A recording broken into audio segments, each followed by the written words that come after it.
Viralnater presents Farrah Fawcett left nothing to Ryan O'Neal. She left a $6 million estate to her son.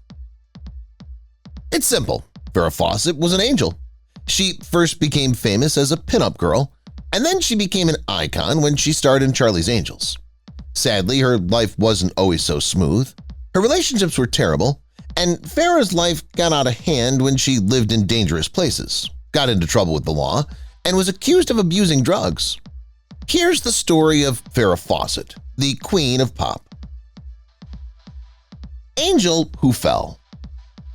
From 1977 to 1981, Charlie's Angels was a huge hit and ran for 5 seasons. Did you know, though, that Farrah only played the lead part for 1 season?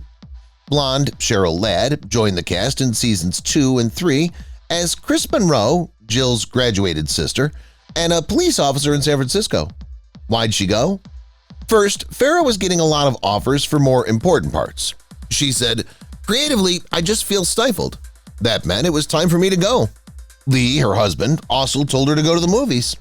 Second, her $5,000 a week and 2% of sales of goods turned into a big contract problem. So she quit right before the end of Charlie's first season. Aaron Spelling and ABC sued her for $7 million for breach of contract when she didn't come back for season 2. I want to leave. Fawcett signed a 5-year deal, which was the same that Jaclyn Smith and Kate Jackson did. Lee, ABC, and Spelling tried to make a deal so Farrah could make 1 movie during the summer break, even though her contract said she couldn't work past 7 p.m. to cook dinner for her husband. They told her she could be in future shows and agreed to raise her pay from $5,000 to $10,000 a week. But the Washington Post said she wanted $75,000 a week and a cut of all product sales. ABC reluctantly let Farrah out of her contract 4 years early in the summer of 1977, but she had to sign a new contract that said she had to be a guest star in 6 shows between 1978 and 1980 because she'd broken the first one. Without her, the show was never the same. We have to keep the show going. Surprisingly, Charlie's Angels numbers didn't drop much when Farrah left. Fellow Angel Kate Jackson thought that Farrah and her on-screen partner Cheryl Ladd were a big problem for the show. It said that Jackson and Ladd never got along. More people watched less of season 3. Jackson quit the show in 1979 because she thought the scripts were getting worse. The show kept going with different angels until it was canceled in 1981. Fawcett moved on to movies. The movie that she first appeared in was Somebody Killed Her Husband in 1978, which Hollywood called Somebody Killed Her Career. Sunburn in 1979 and Saturn III in 1980 were both critical and financial flops. A better movie was Cannonball Run in 1981 with Burt Reynolds. But Farrah got the Golden Raspberry Award for the Worst Supporting Actress. A big hit in movies. After a few bad starts, Farrah Fawcett finally got good reviews on Broadway. In 1983, she filled in for Susan Sarandon in the play Extremities, in which 3 female roommates fight off a possible home attacker. It was Fawcett's first turn in a dark movie, very different from her more glossy TV parts. Extremities was the hardest, most intense, physically demanding, and emotionally draining part of her career, she said. Someone who was stalking Farrah was in the crowd one night and stopped the show to ask her if she got his letters. She worked very hard and was even cast in the 1986 movie version. She was also nominated for a Golden Globe. It was even said that she was nominated for an Oscar. She was nominated for her first Emmy Award in 1984 for her part as a victim of domestic violence in the movie The Burning Bed. People know the TV movie as one that first showed the helpline number. Farrah Fawcett turns up the front. Did you know that Fawcett wouldn't sign pictures of herself without a top from her 1980 movie Saturn III? For the next 15 years, she stuck to this rule, so people were shocked when she posed half-naked in Playboy magazine in December 1995. In July 1997, Playboy magazine showed a film of Farrah, Len 50, using her body as a paint canvas, something she had wanted to try for years. The issue was one of the best-selling ones the magazine's ever had. She played Richard Gere's wife in the 2000 movie Dr. T and the Women, which was her first fully naked role. Family trouble. No doubt that drugs were a huge impact on the Fawcett-O'Neill family. 3 of Ryan's kids have had serious drug problems and have been arrested more than once. In 2008, Ryan was briefly jailed for having methamphetamine, even though he said he took the drug from their son Redmond, who was hooked to both heroin and meth. Tatum Ryan, Ryan's daughter, became addicted to drugs and was caught getting crack from a homeless guy in the New York's East Side. She also lost custody of her children to John McEnroe, their father. In her book, A Paper Life, Tatum said that her father's drug use caused her physical and mental abuse, that her father slept with her friend Melanie Griffith, and that one of her father's friends had sex with her. "She wrote a book, bitch," Ryan replied.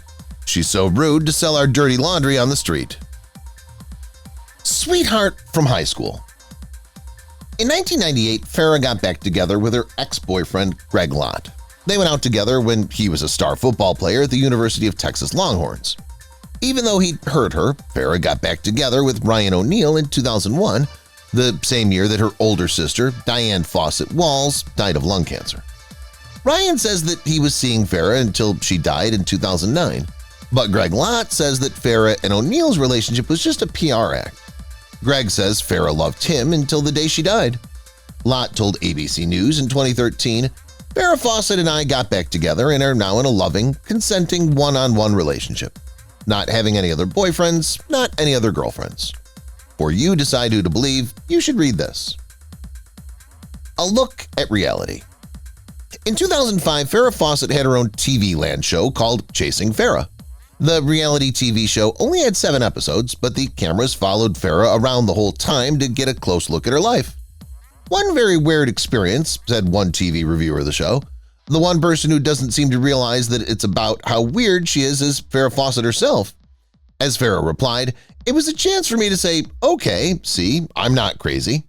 The show showed Farrah's last trips to her family in Texas before her mother died on March 24, 2005. The large cancer. Farrah Fawcett was told she had anal cancer in 2006. She bravely went through surgery and chemotherapy for 4 months, and by her 60th birthday in 2007, she no longer had cancer. The cancer came back after 3 months, though.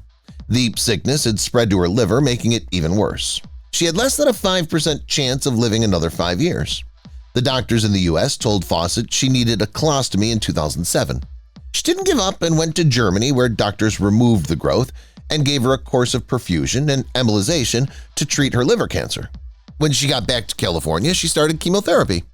Different, more invasive treatments seemed to be helping at first, but then the tumors came back. With the help of her friend Alana Stewart, Farrah made a video diary of her fight. Story of Farrah.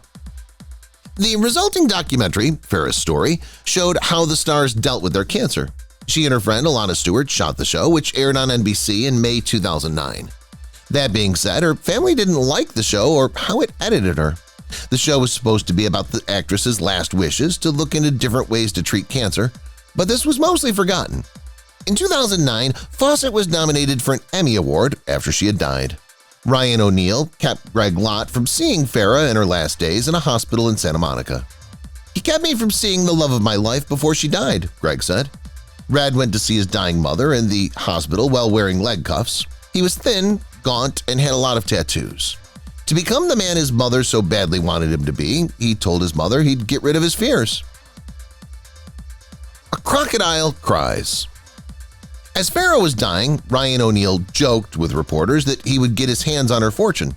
"She has a lot of money and we want to know how much," he said. "I believe she has around $25 million in cash and real estate." What Vanity Fair wrote, "He bent down and stared intently at the empty chair next to him. He raised his voice as if yelling at his unconscious lover, 'What's the password? How do I open the safe? What's the combination?'" Griffin O'Neill spoke out against her father at the time. "All those crocodile tears. The only thing my dad wanted was to be in the will. As soon as he found out she was dying, it was so disgustingly clear. I see him as a buzzard watching over a dead body." Ryan believed he would achieve all his goals. End of life, last will and testament.